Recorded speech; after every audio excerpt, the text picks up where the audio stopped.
Welcome. This is the post-secondary transition conversation.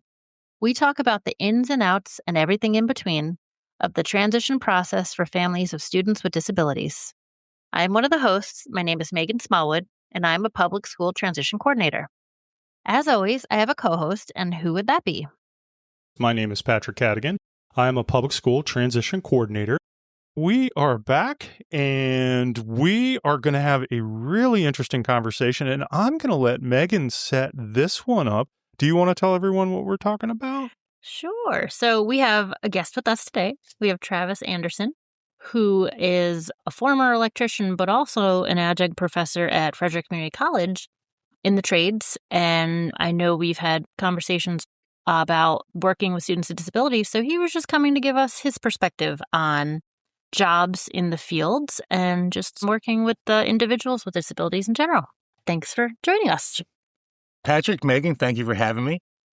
I just want to piggyback off of that. And I'm still an electrician. I just don't practice anymore.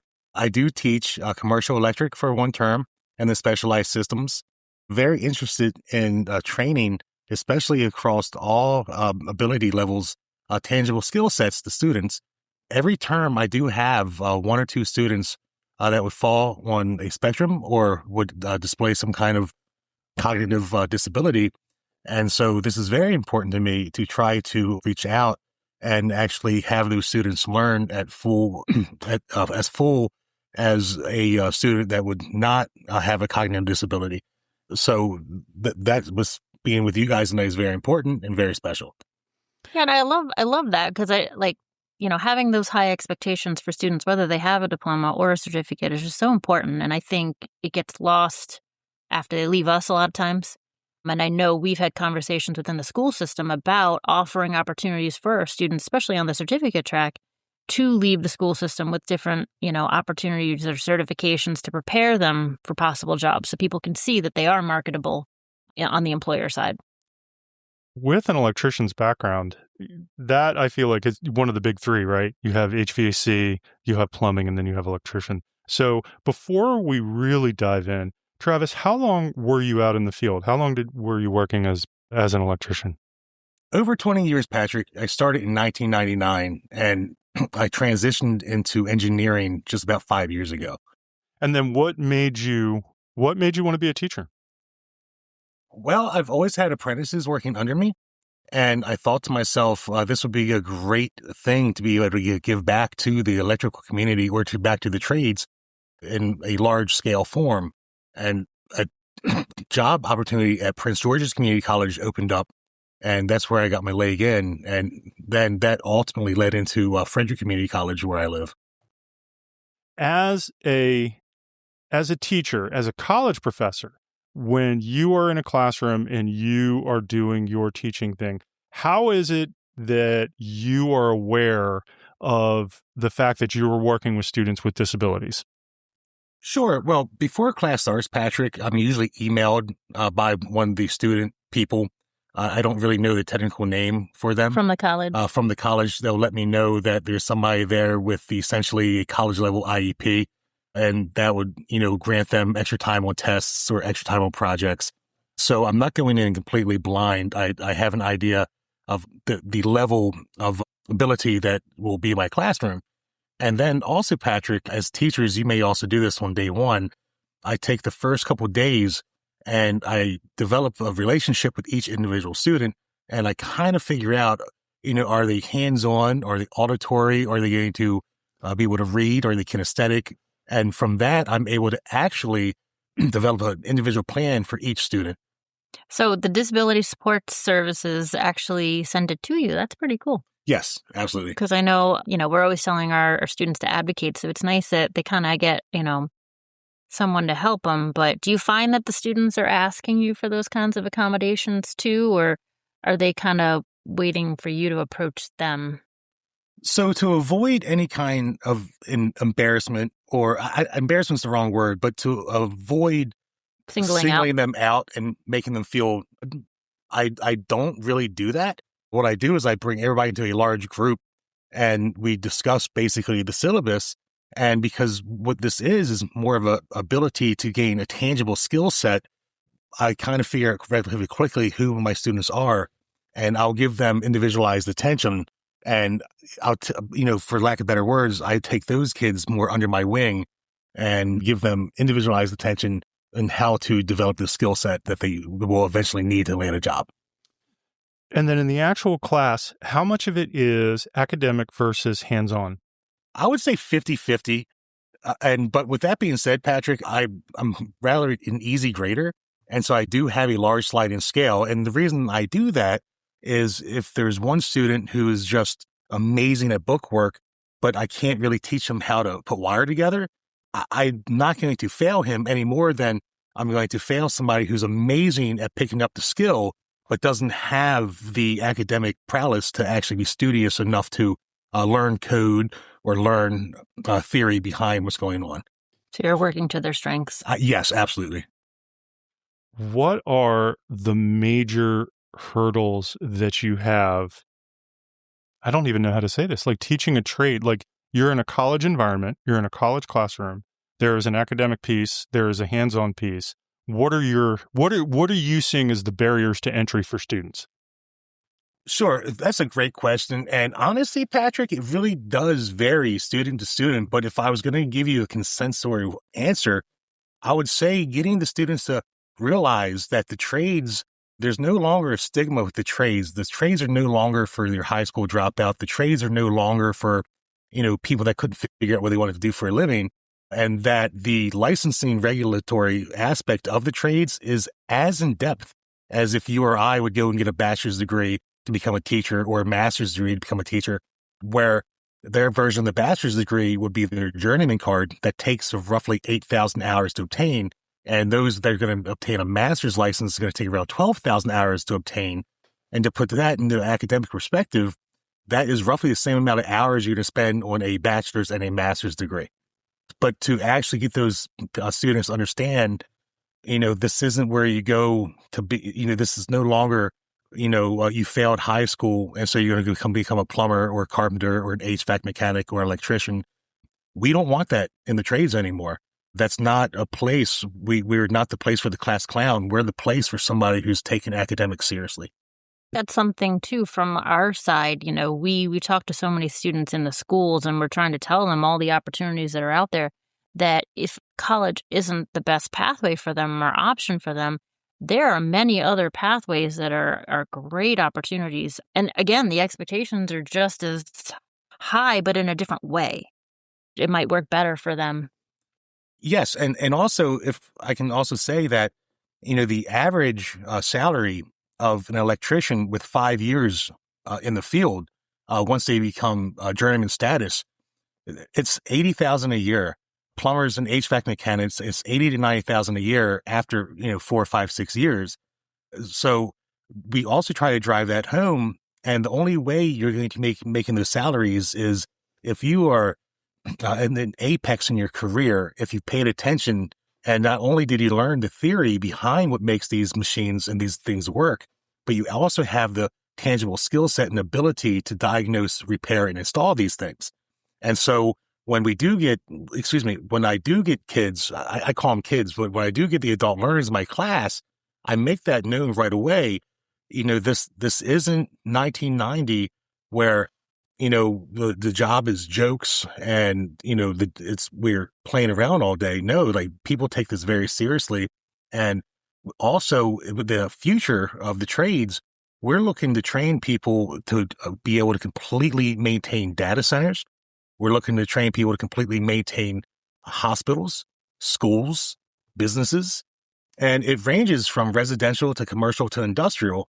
And that's the other thing we really try to drive home is the trades, or what I've referred to as the MEP, the mechanical, electrical, and plumbing aspects of it. There's different levels, and each level requires a different level of education.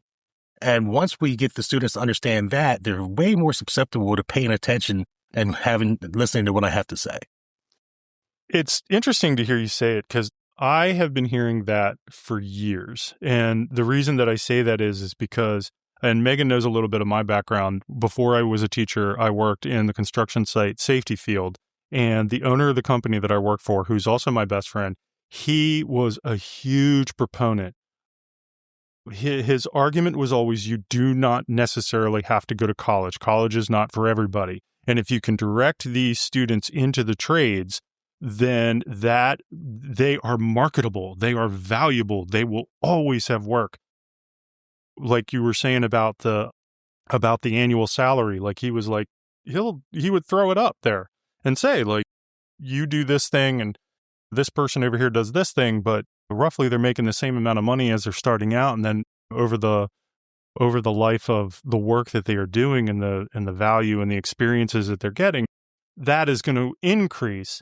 And so again, it's so funny to hear you say this. It was a big bone of contention with him for a long time because he was like, you do not have to go to college and you can still get a really good job.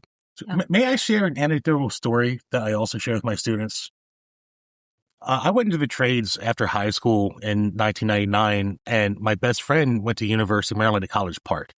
My best friend took classes in computer science where I was learning my trade, craft, and electrical. When he graduated, he could find a job. Back then, I'm aging myself now, was Wachovia Bank, which I believe is now Wells Fargo. And he was able to get a job making around $11.50 an hour with a computer science degree from College Park. At that point, I had my journeyman's card, and I was making $17 an hour with zero college debt. It's funny. One of the things that Meghan and I often discuss is soft skills. And I recently had a conversation with a gentleman. He was the husband of someone who I used to work with. And as it turns out, he was a road construction foreman. And so we had this long conversation.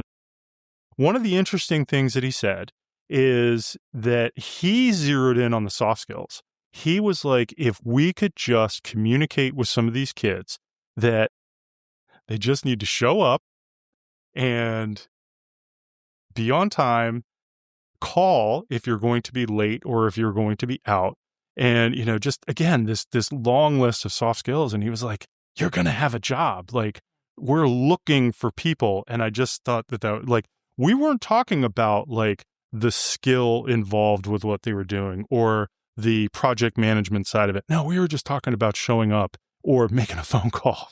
And it's funny because I feel like, when we talk about our students who are on the diploma track, those are things we're working on with them when they are involved in a work study position in the school system, or if they're in like a site-based experience. It's just those basic things that we're trying to get them to understand. And they might not be thrilled about the job they're at because they want to be in their dream job at 17, but we're trying to explain to them, you need to learn these things before you go anywhere for a job. And then, back to our students on the certificate track, we work hard for these students to show to the community that they are marketable. And these are students who are the most aware of what we're teaching them, and they take it to heart that they're going to show up, they're going to be on time, they're going to report, if they're not going to be there. So those are things that, we want them to leave our schools with. And then if they do have an interest in the trade, or if they're able to work in that business, there's another opportunity that doors open for them. And I know you've talked about positions for students who might have a certificate that they could do. Yes, and I'm really glad you bring that up, Meghan, because the adult learners that I have that are either taking my class for an elective credit or it's part of a 4-class series in earning a certificate in electrical or mechanical or HVAC, the students that are my favorite are the ones that come in there, and they're the ones that would have left Meghan's purview or your purview, Patrick, where I focus on these guys and gals sometimes because I know if I can teach them one tangible skill and I can get them to master that one skill, they can spend the next 20 years simply doing that one skill repetitively and earn a decent wage, earn a decent living. If nothing else, have a purpose that they're proud of. And so in the electrical world, and also plumbing and mechanical, but I'll speak from the electrical world, we have something called boxing out or roughing in. And that's literally day one apprentice's job or a helper's job would be pick a box off of the back of the work van and walk around a house or a building or whatever it may be, and you lay out material. You put the wire in that corner, you put the boxes or the junction boxes where they may be. You lay the pipe down where the journeyman tells you to put the pipe. You basically lay out the entire job, and the journeyman comes and they put the material together and perform the project. If you can teach just one of these kids, it doesn't matter where their IQ structure is. If you can teach somebody to do something repetitively, this is a job for life. And the reason I am so passionate about this, guys, is, we all go to Target, we all go to Walmart, we all go to the big box stores, and you always see somebody pushing carts. You always see somebody as a greeter. You always see somebody, putting clothes away. And I think to myself, that's amazing. But there's going to be people that they're built for that. But there's going to be a large swath of people that if you can give them something other than a commercial job or a retail job, like they're going to be cut out for it. Mm-hmm. And there's no reason in the world why a company would not give somebody the opportunity to literally be the apprentice for their entire career. Well, and I think, when we talk to students, and we do our transition interview, we have students that just say, I want to work on cars. I want to work in construction. I want to build a house. And maybe it's that we don't have enough of that knowledge piece of what jobs there are. I mean, I hear of electrician and I think of them coming to fix, my lights aren't working right, but I don't know the different tasks like you were talking about that exist where I could say, okay, well then, maybe you could do this for them. So I think it's just a matter when I hear that from a student of exploring those fields to find out, but also keeping them motivated to know there is a place for them in those areas. And also the families. Because I think families, when I come to the table too, hear that and they're like, that's never going to happen. We need to look at Walmart. Nothing against Walmart. But if your student has that interest, why not try it and explore it? Sure. And this is how I feel about it. If you guys collectively can find a job for one of your students at Chick-fil-A, and Chick-fil-A or Wendy's or whoever, fill in the blank, teaches this student one skill set that the student repetitively does over and over again, then there's no reason why I, as an electrician, cannot do the same, or a plumber or an HVAC mechanic or just an automobile mechanic cannot teach a kid how to do an oil change. And so I say oil change because that's like a very basic thing to do with a car. And this person learned to do an oil change and be supervised 10 or 20 times. Now they can do oil changes the rest of their lives and build a tangible skill set off of that. And the same as an electrician, my entire first year as a helper, all I did was lay out material and lay out boxes and then about 6 months in, I was taught how to wire an outlet.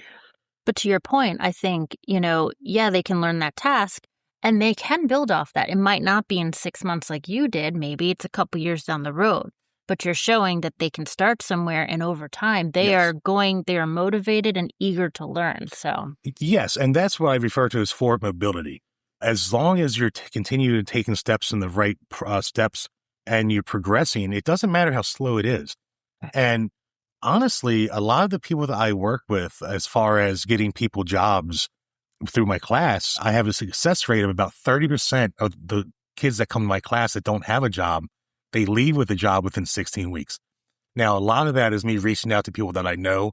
A lot of that is my union relationships, and not only with the 26 and 24, which are the electrical unions of Baltimore and DC, but also the mechanics union of 602, which is a steam fitters and pipe fitters. So basically, they do HVAC and plumbing.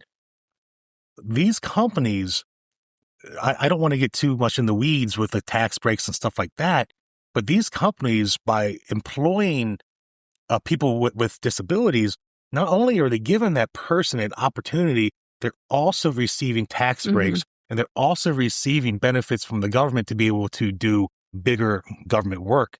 And that's something that's hidden in plain sight. I'm going to say that that's going to be a good spot to end the conversation. Travis, thank you for coming out and talking with us. Giving us the conversation, because I'm like, I don't know what to talk about. Yeah. Yeah, we really appreciate you coming out and taking the time to talk with us. So thank you for that. Yes, definitely.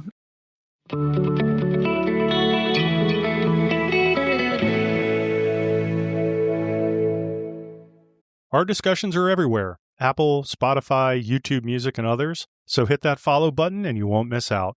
Please help us spread the word about our discussions by leaving us a review. Links to the information from our conversations are always in our show notes. Surf to our sister website, www.postsecondary-transition.com, full of information and links to more resources. Our YouTube channel contains curated videos that revolve around transition, including playlists for guardianship, alternatives to guardianship, ABLE accounts, and more to come. Thanks so much for your time spent with us, and we look forward to talking again soon.